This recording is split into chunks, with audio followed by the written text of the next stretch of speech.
माँ बाप का देहांत मेरे लिए वक्त का वो थप्पड़ था जिसने मेरी दुनिया बदल दी। मैं छोटी थी, लेकिन इतनी भी नहीं कि ये ना समझ सकूं कि जिंदगी का सहारा छिन गया है। मगर शायद मेरे भगवान ने मेरे लिए भाई को रहमत बनाकर भेजा। वो ना सिर्फ मेरा बड़ा भाई था, बल्कि माँ बाप की जगह मेरा दोस्त, मेरा रखवाला बन गया। और भाभी, वो तो जैसे माँ की खाली गोद को अपने वजूद से भरने आ गई थी। भाई की शादी को अभी कुछ महीने ही गुजरे थे जब मेरे माता पिता हमें छोड़कर चले गए। मुझे लगा अब सब कुछ बदल जाएगा। अब वही किस्से होंगे जो मैं मोहल्ले की लड़कियों से सुनती थी, कि ननद के साथ बुरा सुलूक होता है, भाभियां जलन में जला देती हैं। लेकिन मेरी भाभी तो कुछ और ही निकली।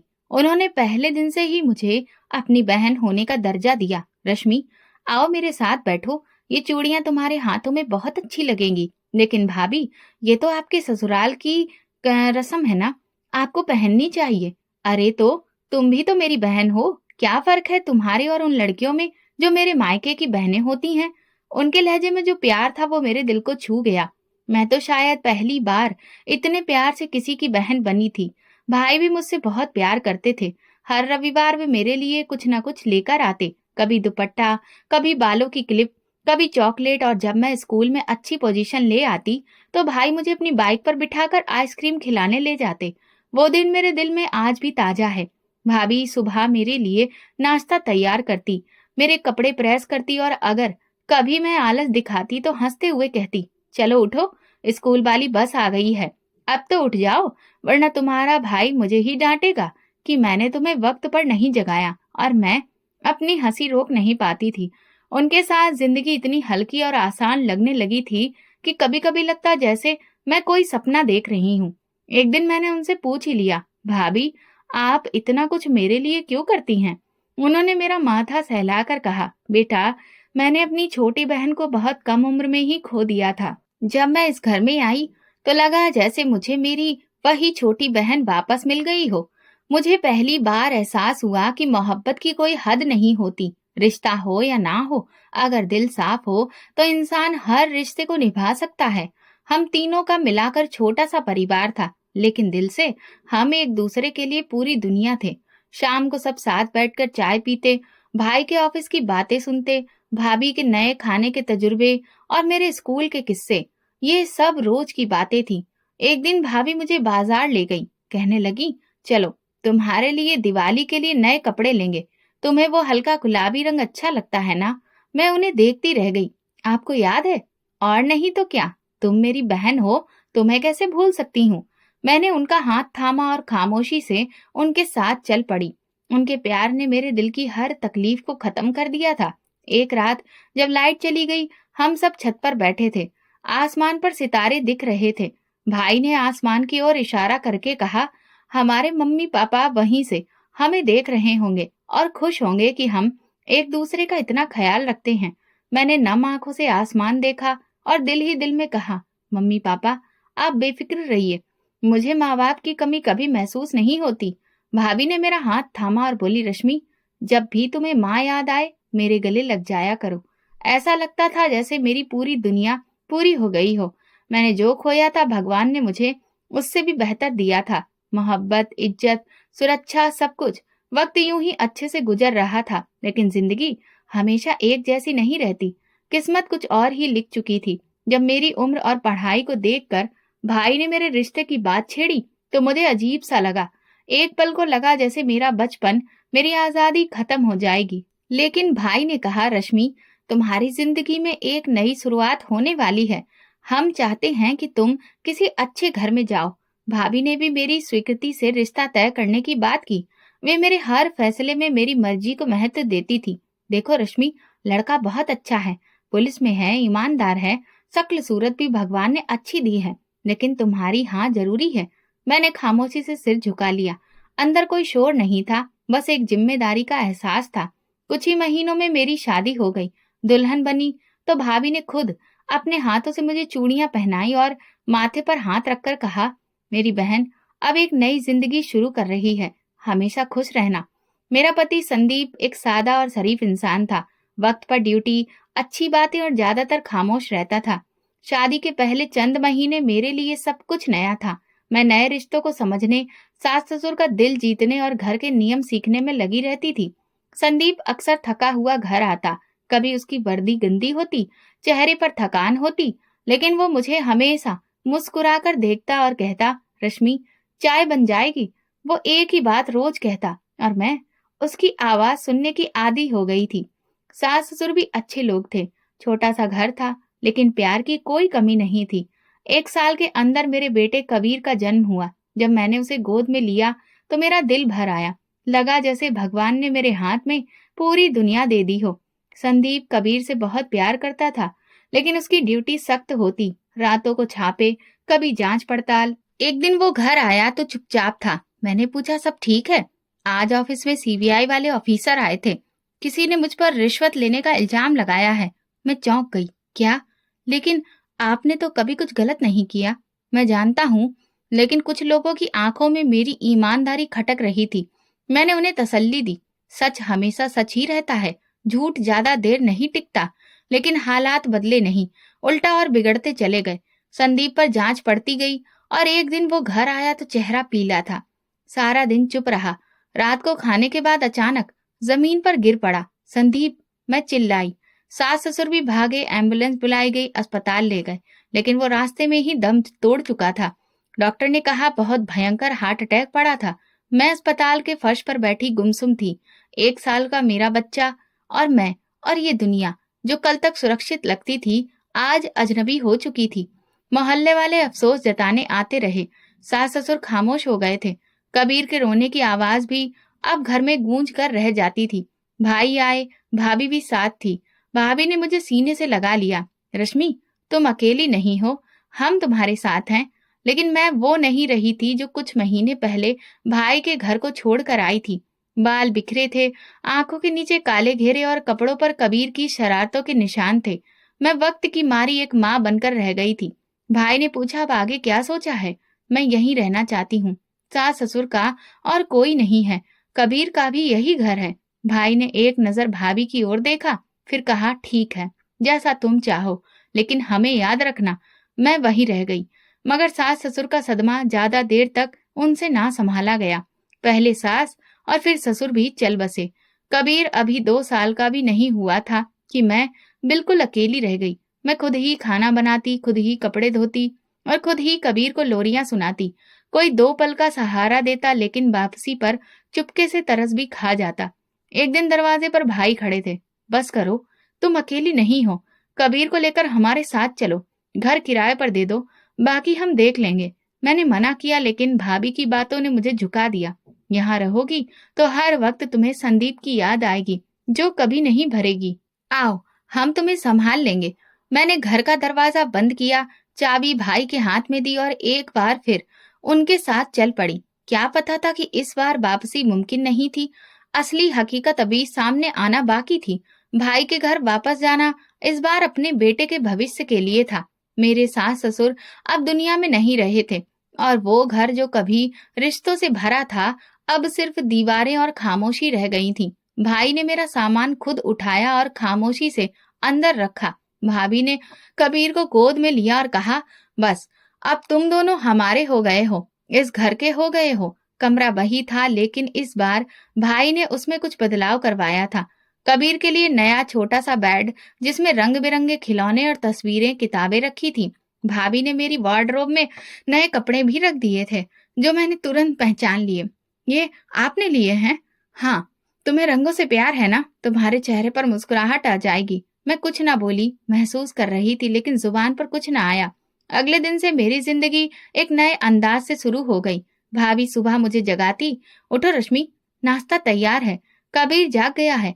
कभी वो कबीर को नहलाती, कभी उसके लिए नए कपड़े निकालती, और जब वो जिद करता तो प्यार से मनाती। एक दिन मैंने भाभी से कहा, आपको तकलीफ ना हो, मैं सब कुछ खुद कर लिया करूंगी। उन्होंने हंसकर कहा, तुमने सारी जिंदगी संभाली है, अब कुछ दिन हम भी तो तुम्हें संभालें। भाई ऑफिस से आकर कबीर को अपनी गोद में लेते और उसे घुमाने ले जाते। पार्क, आइसक्रीम, खिलौने, कबीर की हर खुशी पूरी करते। कबीर भी अब उनसे बहुत घुल मिल गया था। मामा मामी झूला झुलाने ले गए थे, बहुत मजा आया था। एक दिन भाभी मेरे लिए नया दुपट्टा लेकर आई। ये तुम पर बहुत अच्छा लगेगा। किस खुशी में? तुमने दोबारा मुस्कुराना शुरू कर दिया है, क्या ये काफी नहीं? धीरे धीरे मैंने छोटे छोटे कामों में हाथ बटाना शुरू कर दिया। कभी बर्तन धोना, कभी कपड़े तय करना, कभी कबीर को खाना खिलाना। जिंदगी अब फिर से पटरी पर आ गई थी। भाई ने मेरे लिए एक छोटा सा हैंडीक्राफ्ट प्रोजेक्ट घर में ही शुरू करवा दिया ताकि मैं व्यस्त रहूं। रश्मि, तुम्हारे हाथ में बहुत हुनर है, घर बैठे कुछ करना शुरू करो। मैंने हामी भरी और भाभी ने साथ दिया। किचन के कोने में एक छोटी सी जगह बना दी गई जहां मैं पढ़ाई का काम शुरू करने लगी। मोहल्ले की दो औरतें जो कभी मेरे ससुराल में नौकरानी थी, अब यहाँ आकर मुझसे कपड़े सिलवाने लगी। भाभी हर ऑर्डर को संभालने में मेरी मदद करती। ये क्लाइंट थोड़ी मुश्किल है, इसका काम पहले पूरा कर लेना। इस दौरान कबीर नर्सरी स्कूल जाने लगा। मैं खुद उसे तैयार करती, लेकिन अक्सर भाभी उसके लंच बॉक्स में सैंडविच रख देती, उसके किसी दोस्त के लिए। ये बच्चों का अपना अंदाज होता है दोस्ती करने का। मैंने महसूस किया कि घर में सब कुछ अच्छा हो चुका है। भाई को कभी कुछ कहने की जरूरत ही नहीं पड़ती। भाभी हर चीज पहले से संभाल चुकी होती थी, यहाँ तक कि मेरे लिए भी रोज दोपहर के वक्त का ख्याल रखती थी कि मैं थोड़ा आराम कर सकूं। एक दिन भाई ने कहा, रश्मि, तुम अब पहले जैसी नहीं रही, तुमने खुद को दोबारा संवार लिया है, हमें तुम पर गर्व है। मैंने धीरे से कहा, ये सब आप दोनों की वजह से है। अगर आप लोग नहीं होते तो शायद मैं खुद को खो चुकी होती। भाभी मेरे पास बैठ गई। तुम हमारी जिम्मेदारी नहीं हो, तुम हमारी खुशी हो।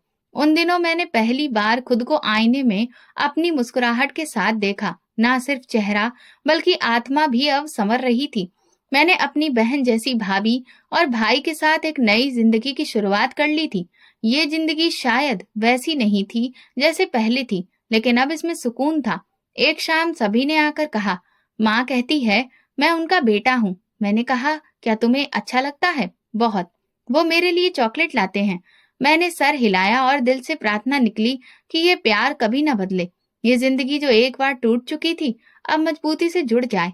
भाई और भाभी की मौजूदगी मेरे लिए सिर्फ सहारा नहीं थी, ये मेरा घर बन चुका था और मैंने जीना सीख लिया था। एक दिन शाम की चाय पर बात करते हुए भाभी ने अचानक कहा, रश्मि, तुमने अभी तक संदीप वाला मकान वैसे ही बंद रखा है? मैं चौंकी। हाँ, वक्त ही नहीं मिला और कुछ दिल भी नहीं चाहा। भाभी ने चाय का घूंट लिया और नरमी से बोली, बेटा, घर तो तुम्हारे लिए बेकार है ना, तुम वहां रहने वाली हो ना, वहां पर कोई है, बेहतर है भविष्य के लिए।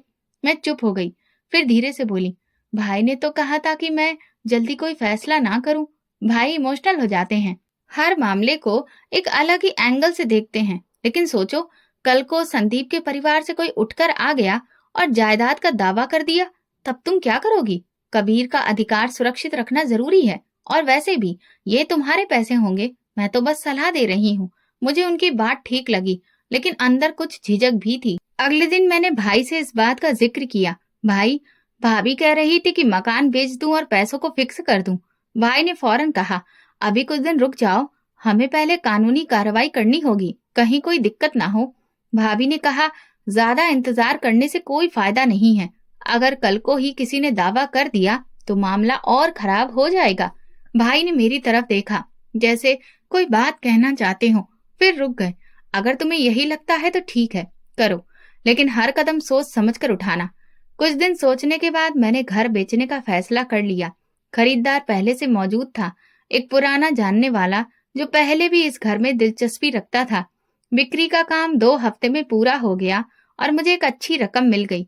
ये पैसे कहाँ रखोगी? भाई ने पूछा। भाभी के पास रखवा दूं? वो कहती हैं कि अच्छे से संभाल लेंगी। भाई का चेहरा कुछ सख्त हो गया। बैंक में रखो या कम से कम अपने नाम पर कोई फिक्स डिपॉजिट करवा लो, उन्होंने कहा। भाभी ने कहा है, अगर बैंक में रखा तो टैक्स लगेगा, और वैसे भी कबीर के खर्चे तो मैं खुद उठा रही हूँ, ये पैसे पूरी तरह से सुरक्षित रहेंगे। भाई ने कुछ भी नहीं कहा, लेकिन उनकी आंखों की खामोशी मुझे कुछ सोचने पर मजबूर कर रही थी। फिर भी मैंने पैसे भाभी के हवाले कर दिए। तुम बच्चे के लिए रखो रश्मि, ये तुम्हारी अमानत है, इस पर कोई हक नहीं जताएगा। मैं तुम्हारी माँ हूँ, भला माँ कभी औलाद का अधिकार मारती है? मैंने शुक्रगुजार नजरों से उन्हें देखा। आपका भरोसा मेरे लिए काफी है। उस दिन के बाद भाभी का व्यवहार बदला नहीं, बल्कि और ज्यादा नरम हो गया। हर वक्त मुझे तसल्ली देती, ये पैसे कबीर के लिए सुरक्षित हैं, किसी को खबर भी नहीं। जिंदगी फिर से अपनी डगर पर आ गई। कबीर की पढ़ाई, मेरा हैंडीक्राफ्ट और घर के कामकाज, सब कुछ ठीक चल रहा था।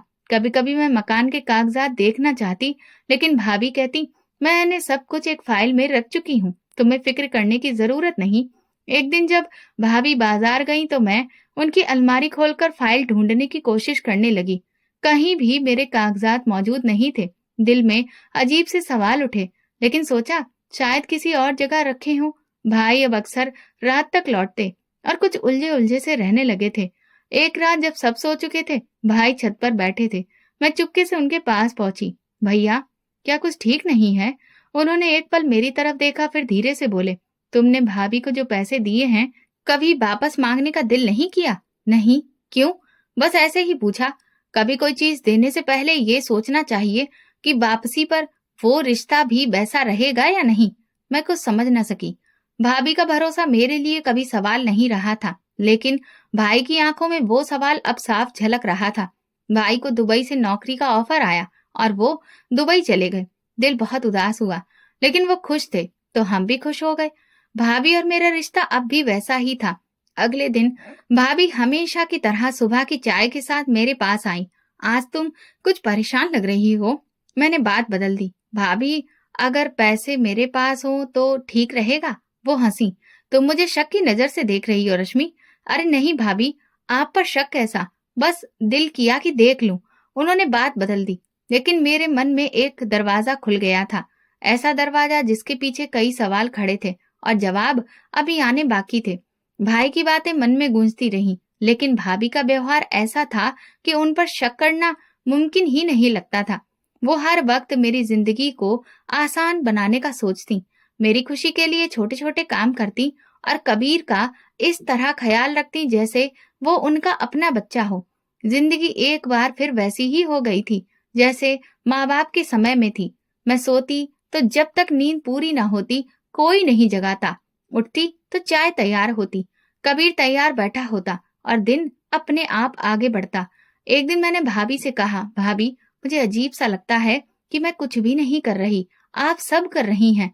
उन्होंने हंसते हुए जवाब दिया, तुम हमारे घर की मेहमान नहीं हो, तुम हमारी अपनी हो। तुम्हें आराम की जरूरत है। तुमने बहुत मुश्किल वक्त गुजारा है, अब बस सुकून से जिंदगी गुजारो। भाभी ने एक नया काम शुरू कर दिया था। वो मोहल्ले की औरतों के लिए सिलाई का कोर्स चलाती थी। मैंने पूछा, ये कब से? 2 हफ्ते हो गए। तुम्हें बताया नहीं? सोचा तुम आराम करो, तुम्हें व्यस्त नहीं करना चाहती थी। भाभी ने घर के साथ सटी एक बैठक किराए पर लेकर उसे वर्कशॉप में बदल दिया था। वहां सिलाई मशीनें लग चुकी थी, कपड़ों के रोल रखे थे और दीवार पर एक चार्ट लगा था जिस पर औरतों के नाम, फोन नंबर और पेमेंट डिटेल दर्ज थी। ये सब कुछ आपने खुद किया? हाँ, थोड़ा बहुत वक्त लगाया, लेकिन हो गया। अब ये औरतें सीखेंगी और अपने घरों में खुद काम आएंगी। मैं निश्चिंत हो गई, लेकिन हैरान भी कि ये सब मेरे जाने बिना कैसे हो गया। अब कबीर भाभी के साथ ज्यादा वक्त गुजारने लगा था। वो उसे अपने काम के दौरान भी साथ रखती थी। सिलाई सिखाने के बीच बीच में कबीर को खिलौने देती, कभी जूस का गिलास, कभी बिस्किट। मम्मी, मामी ने आज मुझे रंगीन कपड़े दिए और सिलाई मशीन भी दिखाई। मैंने हंसते हुए कहा, अच्छा, और तुम्हें मजा आया? हाँ, मैंने बटन दबाया था, बहुत तेज मशीन चल रही थी। भाभी हर काम के बीच में मेरा भी ख्याल रखती। दिन में मुझे लस्सी बनाकर देती, शाम को कभी कोई मीठा पकवान। कपड़ों की धुलाई, प्रेस करना, किचन की सफाई, सब उनकी जिम्मेदारी थी। मैं अगर कोई काम करने खड़ी होती तो तुरंत मना कर देती। मैं सारा टाइम अपने कमरे में रहती हूँ, तुम बैठ जाओ, उसमें मैं खुद कर लूंगी, ये सब मेरा काम है। एक दिन मैंने जिद की, भाभी, कम से कम आज की दाल मैं बनाऊंगी, आपको आराम करना चाहिए। उन्होंने बात हंसी में टाल दी, अरे नहीं, तुम तो छुट्टी पर हो और मैं आराम करूंगी तो बोर हो जाऊंगी। मेरे पास हर दिन गुजारने के लिए कुछ न कुछ नया होता है। किताबें पढ़ती, कभी पुराने एल्बम निकाल कर देखती, कबीर के साथ खेलती या मोहल्ले की किसी लड़की से बातें कर लेती। घर में 1-2 बार ऐसे मौके आए जब किसी ने आकर खर्चों के लेन देन से जुड़े सवाल किए। भाभी ने हमेशा बात खुद संभाली। रश्मि ऐसे मामलों में परेशान हो जाती है, बेहतर है आप मुझसे बात करें। ये बात सुनकर मैं अक्सर सोचती, क्या वाकई मैं इतनी नाजुक हूँ कि मामूली खर्च की बात भी मुझे परेशान कर सकती है। एक दिन शाम के वक्त जब भाभी सिलाई क्लास खत्म कर चुकी थी, हम छत पर बैठे थे। चाय के कप हाथ में थे और कबीर कबूतर देख रहा था। रश्मि, तुम्हें कोई चीज चाहिए तो बिना झिझक मांग लेना। तुम्हें तो पता है ये सब कुछ अब तुम्हारा ही है। बस इतना ही काफी है कि यहाँ सुकून है, कबीर खुश है और सब चीजें अच्छी हैं। बस यही चाहिए। तुम्हारी मुस्कुराहट ही हमारा सुकून है। जिंदगी इतनी आरामदेह लगने लगी थी कि कभी कभार खुद पर शर्मिंदगी होने लगती थी। मैं सोचती शायद मुझे कुछ करना चाहिए, कोई पढ़ाई, कोई ऑनलाइन कोर्स, कोई कुछ भी। लेकिन भाभी हर बात पर कहती, अभी नहीं, अभी तुम खुद को वक्त दो। ये बेफिक्री दिन ब दिन बढ़ती गई, यहाँ तक कि मुझे लगने लगा जैसे मैं कोई मेहमान हूँ जिसके लिए सब कुछ पहले से तैयार है। बस वक्त पर जागना, वक्त पर खाना खाना और कभी कभी हल्की फुल्की बातचीत कर लेना। लेकिन इस बेफिक्री के बीच एक एहसास खामोशी से ज्यादा बढ़ गया। क्या ये सब हमेशा ऐसा ही रहेगा? क्या ये सुकून किसी आने वाले तूफान से पहले की खामोशी है? ये सवाल मेरे अंदर बढ़ने लगा, लेकिन मैंने उसे दबा दिया, क्योंकि उस वक्त तक मेरे पास ना ही कोई शक की वजह थी, ना कोई ठोस वजह। उन दिनों सर्दी ने अचानक जोर पकड़ लिया था। शाम ढलने के साथ ही ठंडी हवाएं दीवारों को चीरती महसूस होती। कबीर स्कूल से आकर नीम सा लगता था। मैंने सोचा शायद मौसम का असर है। एक रात अचानक उसे तेज बुखार हो गया। हाथ जैसे आग हो गए थे, सांस उकड़ रही थी और आंखें बंद किए हुए वो बस कराहता रहा। घबराकर मैं भागी भाभी के कमरे की तरफ। दरवाजा खटखटाया तो वो कुछ देर के बाद निकली। भाभी, कबीर को बहुत तेज बुखार आ गया है, मैं बहुत परेशान हूँ। उन्होंने बड़ी ही बेफिक्री से जवाब दिया। तो बुखार ही है ना, कोई कयामत तो नहीं आ गई? सुबह चेक कर लेना, अभी जाकर सो जाओ, मुझे भी नींद आ रही है।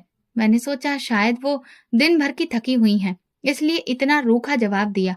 मैंने कबीर को बुखार की दवा दी और सारी रात गोद में लेकर बैठी रही।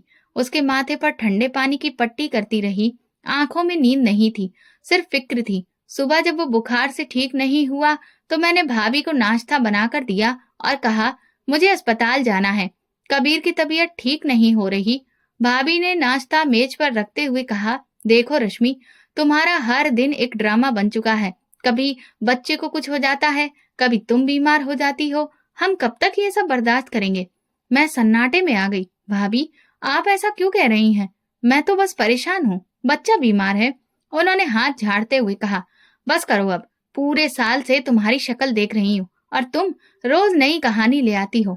कोई होटल का मालिक नहीं है तुम्हारा भाई कि हर महीने तुम पर खर्चा करता रहे। मेरी जुबान बंद हो गई। जो शब्द मैंने कभी उनके लहजे में महसूस भी नहीं किए थे, आज साफ सुनाई दिए। मैंने धीमी आवाज में कहा, मैंने कभी कुछ नहीं मांगा, ना ही किसी चीज पर जोर दिया। आपने खुद कहा था ये घर मेरा भी है, बस वही तो गलती थी। तुम्हें यहाँ रख लिया, सर पर चढ़ गई हो, ना तो काम करती हो, ना कोई जिम्मेदारी उठाती हो, मुफ्त की रोटियां तोड़ रही हो। भाभी, मैं अब कोई बहस नहीं, अपना बच्चा उठाओ और यहाँ से निकल जाओ। हमारे पास अब तुम्हारे लिए जगह नहीं है। मेरे पैरों तले जमीन निकल गई। भाभी की आंखों में जो ठंडी लहर थी, मैंने पहले कभी नहीं देखी थी। वो कमरे में गईं, मेरे और कबीर के कपड़े एक बैग में डाले और दरवाजे की तरफ फेंक दिए। ये लो अपना सामान और दरवाजा खोलकर निकल जाओ यहाँ से। भाभी, कहाँ जाऊंगी मैं? इस वक्त तो भैया भी ऑफिस गए होंगे। आपको शायद कोई गलतफहमी हो गई है। अरे नहीं, बहुत अच्छी तरह समझ आ चुका है मुझे। तुम्हें इस घर से जाना ही पड़ेगा, वरना मैं खुद पुलिस बुलाऊंगी और कहूंगी कि तुम जबरदस्ती घरेलू माहौल खराब कर रही हो। मैं हैरान थी, सदमे में खड़ी थी, कबीर को गोद में लिए दरवाजे को देख रही थी। तभी भाभी ने मुझे जोर का धक्का दिया। दफा हो जाओ यहाँ से। मैं दरवाजे से बाहर जा गिरी। कबीर मेरी गोद में रो रहा था। दरवाजा जोर से बंद हुआ, जैसे किसी रिश्ते की आखिरी मोहर लग गई हो। बाहर तेज हवा चल रही थी, सर्दी हड्डियों में उतरती जा रही थी। मैं दरवाजे पर दस्तक देती रही। भाभी, दरवाजा खोलिए, भगवान के लिए, कबीर बीमार है। कोई जवाब नहीं आया। मैंने सीढ़ियों पर बैठकर कबीर को एक चादर में लपेट लिया। कुछ देर बाद वो हल्की बेहोशी में चला गया। मेरा दिल दहल गया। मैं जल्दी से पास के मेडिकल स्टोर की तरफ दौड़ी, जो बंद था। उसके बगल में बने घर में रहने वालों ने दरवाजा खोला, लेकिन मुझे पहचानते ही अंदर आने से इनकार कर दिया। माफ करना बहन, मेरे पति बहुत सख्त मिजाज हैं, हम किसी को रात के वक्त में नहीं रखते। मेरे पास अब कोई विकल्प नहीं था। रात बीतती जा रही थी। आसमान पर बादल थे, सर्दी बढ़ती जा रही थी। मैंने कबीर को अच्छे से लपेटा और खुद को एक बंद दुकान के छज्जे के नीचे समेट लिया। उस पल जिंदगी जैसे मुंह चिढ़ा रही थी। भाभी, जिन्हें मैं माँ जैसा मानती थी, वही मुझे इस हाल में धकेल गई। और सबसे ज्यादा हैरत इस बात की थी कि ये सब कुछ अचानक नहीं हुआ था। शायद वो बहुत कुछ छुपा रही थी और पहली बार उनका असली चेहरा मेरे सामने आया था। मैंने खुद से कहा, सुबह तक जिंदा रहे तो भाई को सब कुछ बताऊंगी। अब चुप रहने का वक्त नहीं रहा। सुबह की रोशनी निकली तो गली के कोने पर बैठी मैं और मेरा बच्चा बारिश की नमी और ठंडी हवा में भीगते से लग रहे थे, जैसे किसी फिल्म का मंजर हो। कबीर का शरीर थक चुका था। उसका बुखार कम होने की बजाय बढ़ता महसूस हो रहा था। मैंने उसकी सांस चेक की, हल्की थी, आंखें बंद थीं। पास से गाड़ियां गुजर रही थी, लोग जा चुके थे, लेकिन सबकी नजरें इधर उधर थीं। एक लम्हे को मैंने सोचा, क्या वाकई में अब किसी के काबिल नहीं रही? क्या भाभी की बातें सच थीं? क्या मैं वाकई बोझ बन चुकी थी? तुरंत मैं क्लिनिक की तरफ दौड़ी, जो 8 बजे खुलता था। दीवार से लगकर बैठ गई। कबीर को अपने कंधे पर लटकाए बार बार उसके माथे को छूती, माथे पर पट्टी रखती, दिल को तसल्ली देती कि सब ठीक हो जाएगा। क्लिनिक के दरवाजे पर पहली नजर डालने वाली नर्स ने मुझे देखा और चौंक गई। आप यहाँ कब से हैं? बच्चा कैसा है? बुखार बहुत तेज है, पूरी रात बाहर गुजार दी। उन्होंने अंदर बुला लिया। एक पुराने डॉक्टर आए, जांच की, दवा दी, लेकिन उनके चेहरे की गंभीरता बढ़ती जा रही थी। बच्चा कमजोर है और सर्दी ने इसकी हालत और खराब कर दी है। फौरन किसी बड़े अस्पताल ले जाइए। मैं अधूरी दवा उठाकर डॉक्टर का धन्यवाद करके बाहर निकल आई। लेकिन कहाँ जाती? इस शहर में अपना सिर्फ मेरा भाई था और वो इस वक्त परदेश में ऑफिस में होगा। मोबाइल मेरे पास था नहीं। मेरा पुराना फोन कुछ दिन पहले ही खराब हो चुका था और नया लेने का वक्त नहीं आया था। मैं रेलवे स्टेशन के बाहर वाले हिस्से में जाकर बैठ गई, जहाँ कुछ मजदूर हाथ में थैली और चादर लिए बैठे थे। एक बूढ़ी औरत ने मेरी तरफ देखा। बेटी, कहाँ से आई हो? यहीं पास में रहती थी, अब कहीं की नहीं रही। मैंने धीमे से कहा, भगवान सब ठीक करेगा। वो चुप हो गई। मैंने एक राहगीर से फोन मांगा और भाई का नंबर मिलाने की कोशिश की, लेकिन नंबर बार बार बंद जा रहा था। मेरी हिम्मत अब जवाब दे रही थी। कबीर का शरीर बिल्कुल बेजान हो चुका था, होंठ नीले पड़ने लगे थे। तभी मेरे कंधे पर किसी ने हाथ रखा। मैंने मुड़कर देखा तो भाई खड़े थे। उनके चेहरे पर सफर की थकान, आंखों में हैरानी और माथे पर पसीना था। रश्मि, उन्होंने मेरे बाजू को थामा। ये क्या हालत बना रखी है? मैं एकदम से उनसे लिपट गई। कुछ कहने के काबिल नहीं थी। आंखों से आंसू बहने लगे। भाई ने झुककर कबीर को गोद में लिया। इसे क्या हुआ? कब से बीमार है? पिछली रात बहुत तेज बुखार था। मैंने दरवाजा खटखटाया था, लेकिन भाभी ने दरवाजा नहीं खोला। भाई ने कुछ नहीं कहा, सिर्फ मेरी तरफ देखा और फिर वापस सड़क की तरफ मुड़ गए। उन्होंने रिक्शा बुलाया। हम अस्पताल की तरफ गए। रास्ते में मैंने उनसे पूछा, आप तो दुबई में थे, वापस कब आए? उन्होंने धीरे से कहा, मैं गया ही नहीं। कुछ बातें थी जिन्हें जानना था। मुझे शक था कि कुछ ठीक नहीं। अस्पताल पहुंचे तो डॉक्टर ने कबीर को इमरजेंसी में एडमिट कर लिया। मैं बाहर बेंच पर बैठी थी। भैया मेरे साथ कुछ देर बाद आकर बैठे। उन्होंने खामोशी तोड़ी। रश्मि, तुमने भरोसा किया और वो भरोसा शायद टूट चुका है, लेकिन अब मैं हूँ और तुम फिर अकेली नहीं होगी। मैंने उनसे कहा, मुझे यकीन नहीं आ रहा कि भाभी ऐसा कर सकती हैं। उनका लहजा, उनकी आंखें, सब बदल गया था। भाई की आंखों में कुछ और था, गुस्से से ज्यादा दुख। मुझे बहुत कुछ पता चल चुका है। मैं सब समझ गया हूँ और इस बार कोई रियायत नहीं दूंगा। कबीर को एक दिन बाद वार्ड में शिफ्ट कर दिया गया। बुखार कम हुआ, शरीर ने हरकत दिखाई। मैं लगातार उसके पास रही, उसके हाथ थाम कर जैसे कभी नहीं छोड़ूंगी। भाई अस्पताल से बाहर गए। जब वापस आए तो उनके हाथ में मेरा पुराना बैग था। ये तुम्हारी चीज थी, मैं ले आया हूँ। भाभी ने कुछ कहा? सब कह दिया। जो कुछ छुपा था वो भी अब छुपेगा नहीं, लेकिन तुम बस अभी कबीर पर ध्यान दो, बाकी मैं संभाल लूंगा।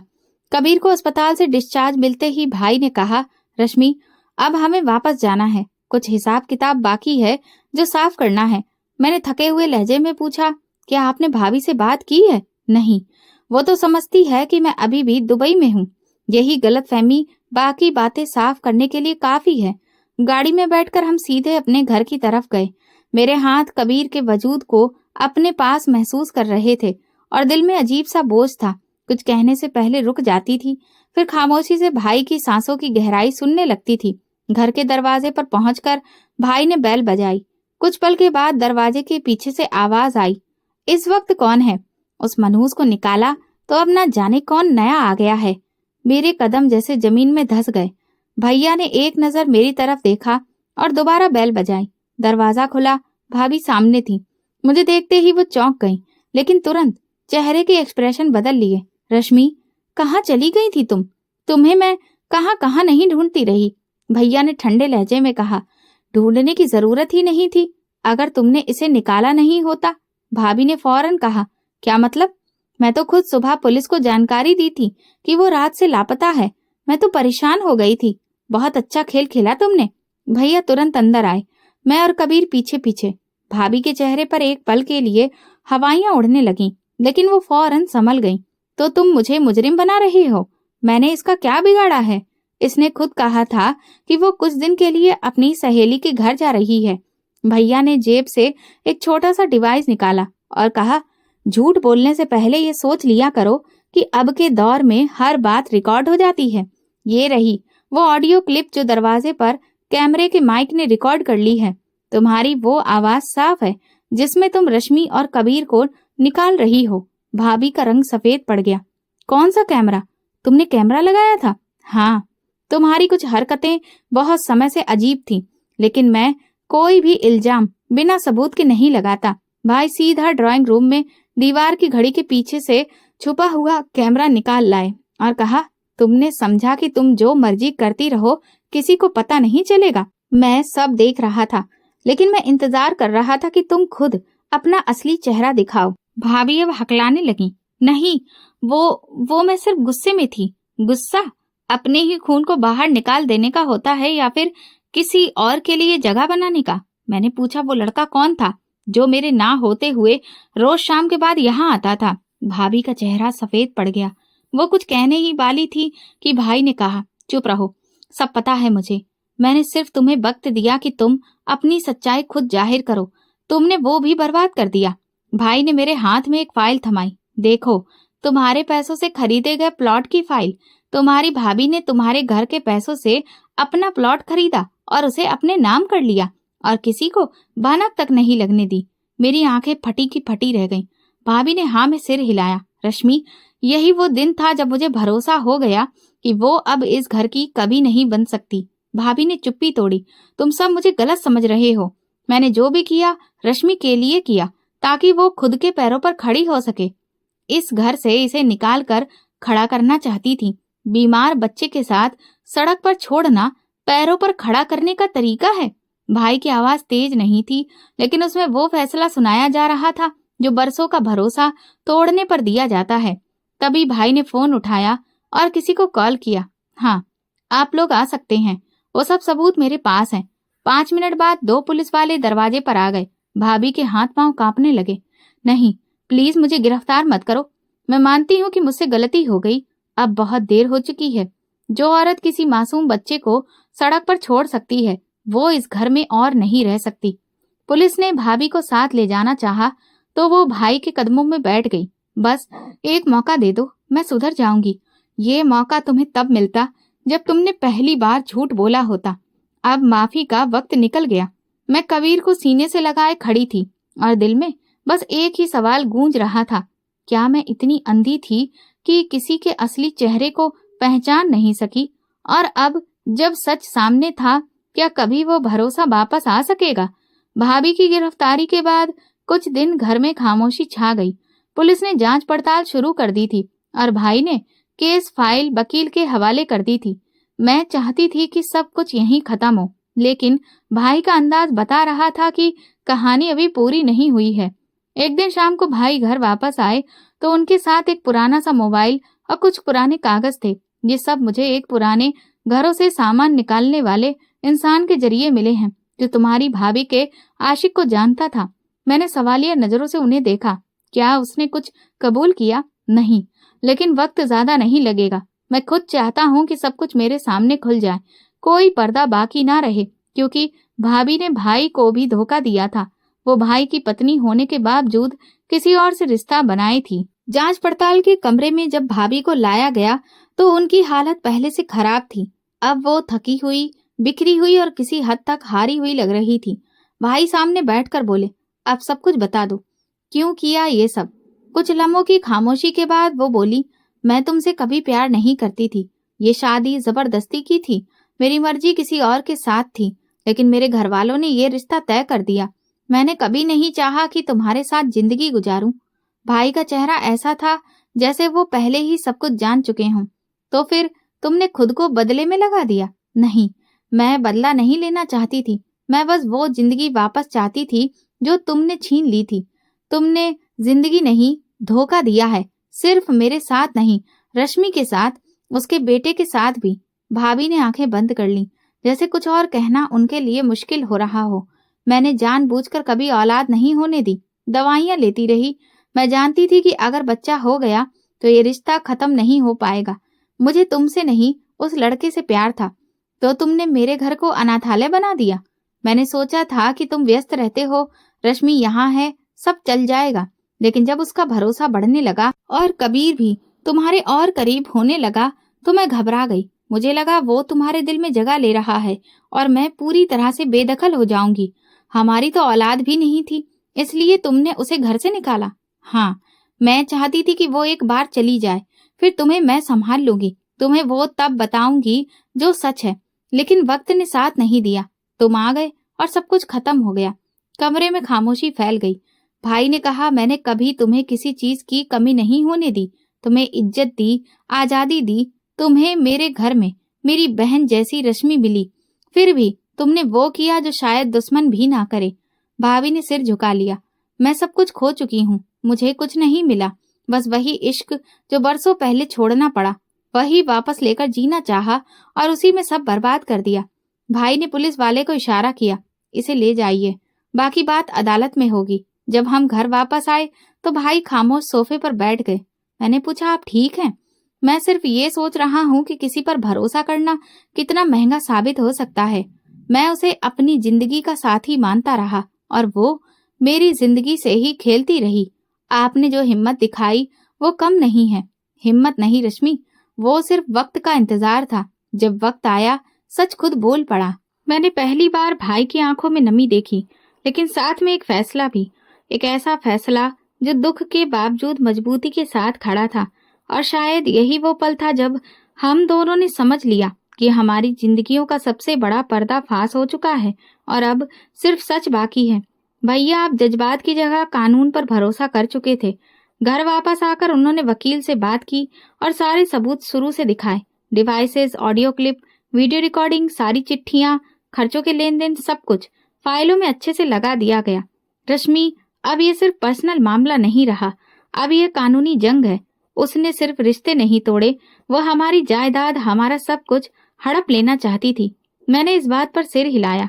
कबीर सोफे पर खेल रहा था। मैं उसे देखती रही और सोचती रही कि अगर भैया ने पहले से कैमरे ना लगाए होते तो शायद मैं आज सच की बजाय बदनामी के बोझ तले दबी होती। कुछ दिनों बाद हमें जानकारी मिली कि भाभी के आशिक को भी पुलिस ने हिरासत में ले लिया है। फ्लैट से काफी कागजात, नकदी और एक जाली पावर ऑफ अटॉर्नी बरामद हुई है। भाई तुरंत थाने पहुंचे और सारे सबूत पुलिस के हवाले किए। ये रही वो असली पावर ऑफ अटॉर्नी जिस पर मेरे और रश्मि के दस्तखत जाली हैं। जांच करने वाले अफसर ने फाइल पलट ली। ये तो बहुत ही संगीन जालसाजी है, इस पर तो एफआईआर दर्ज होगी।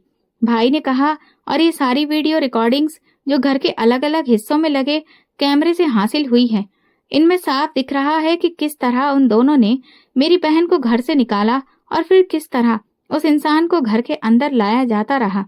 पुलिस ने केस रजिस्टर किया, वकील ने अदालत में पिटीशन दायर की और फिर तारीख तय हो गई। जिस दिन सुनवाई थी, भाई ने मुझसे कहा, तुम्हारा जाना जरूरी नहीं, लेकिन अगर तुम चाहो तो आ सकती हो। मैंने हाँ कर दी। अदालत में पहली बार जाना था। माहौल बड़ा ही सख्त और गंभीर लगा। भाभी को जब हवाले से निकालकर पेश किया गया तो उनकी आंखों में वो पहले जैसा गुरूर नहीं था। उनके साथ उनका आशिक भी मौजूद था। पुलिस की निगरानी में जज के सामने वकील ने मुकदमा पेश किया। मुलजिमा ने न सिर्फ अपने पति के भरोसे को धोखा दिया, बल्कि अपनी विधवा ननद और उसके बच्चे को घर से निकालकर उसकी जायदाद पर कब्जा करने की कोशिश की। भाई ने गवाही दी। मैंने कई महीने तक अपनी बीवी के व्यवहार को बर्दाश्त किया, लेकिन जब मुझे शक हुआ कि ये सिर्फ रिश्ता खराब नहीं कर रही बल्कि रुपए पैसे से भी साजिश कर रही है, तो मैंने अपने घर में खुफिया कैमरे लगवाए। अदालत में वीडियो चलाई गई, हर मंजर खामोशी से देखा गया।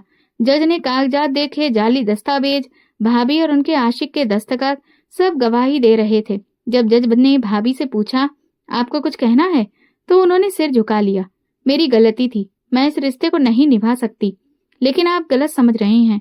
जज ने आंखों से चश्मा उतारते हुए कहा, आपकी आवाज वीडियो में भी यही कहती है कि अब ये सब कुछ हमारा है। अब इनकार का कोई फायदा नहीं। अदालत ने दोनों को हिरासत में लेने का फैसला दिया।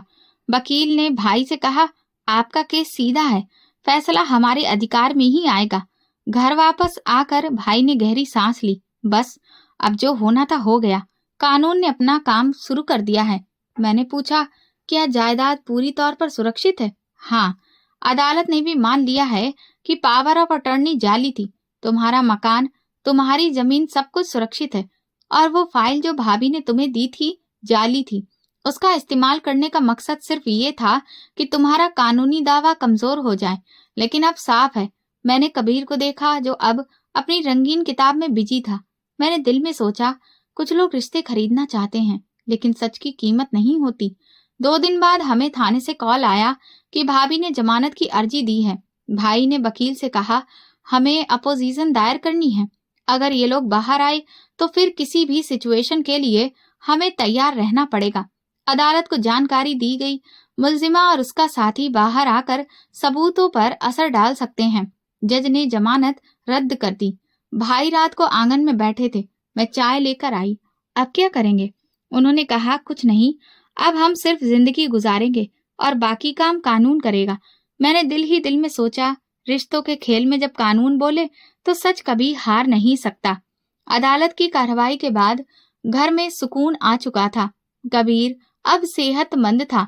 वो खेलता, हंसता और फिर से स्कूल जाने लगा था। मेरे दिल का बोझ अब काफी हल्का हो गया था। भाई अब हर मुमकिन कोशिश करते कि मैं खुश रहूं, लेकिन मैं जानती थी कि उनके अंदर एक खामोश शर्मिंदगी मौजूद थी जो वो जाहिर नहीं करना चाहते थे।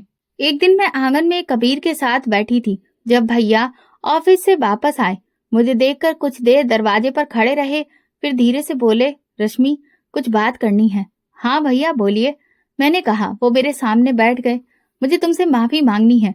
मैंने तुम पर यकीन किया, लेकिन वक्त पर वो यकीन तुम्हें सुरक्षा नहीं दे सका। मैं मुस्कुराकर बोली, भैया, जो कुछ भी हुआ वो मेरी परीक्षा थी, लेकिन आपका साथ, आपकी सच्चाई मेरे लिए काफी है। अगर आप नहीं होते तो शायद आज मैं और कबीर कुछ और ही हालातों में होते। उन्होंने कबीर को गोद में उठाया। ये बच्चा सिर्फ तुम्हारा नहीं, मेरा भी है।